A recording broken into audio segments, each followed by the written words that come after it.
Hello అందరికీ. ముందుగా దహి బింది అయితే ఎలా చేసుకోవాలో చూసేద్దామండి. ముందుగా బెండకాయలను అయితే వేయించి పక్కన పెట్టుకోవాలి.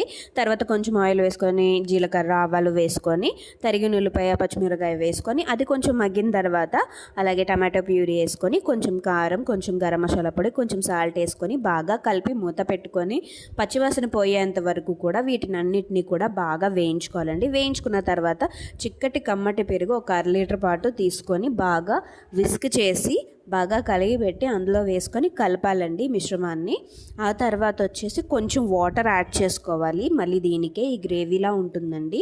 ఒక 2-3 నిమిషాల పాటు ఆ గ్రేవీ మగ్గిన తర్వాత వేయించిన బెండకాయలను అయితే వేసేసి ఉప్పు కారం సరిపోయిందో లేదో చూసుకొని తర్వాత కరివేపాకు కొత్తిమీరతో గార్నిష్ చేసుకోవాలండి. అంతే, మన పెరుగు బెండకాయ కూర అయితే రెడీ అయిపోయింది. ఇంకేముంది, కర్రీ అయితే సూపర్ టేస్ట్ వచ్చేసింది.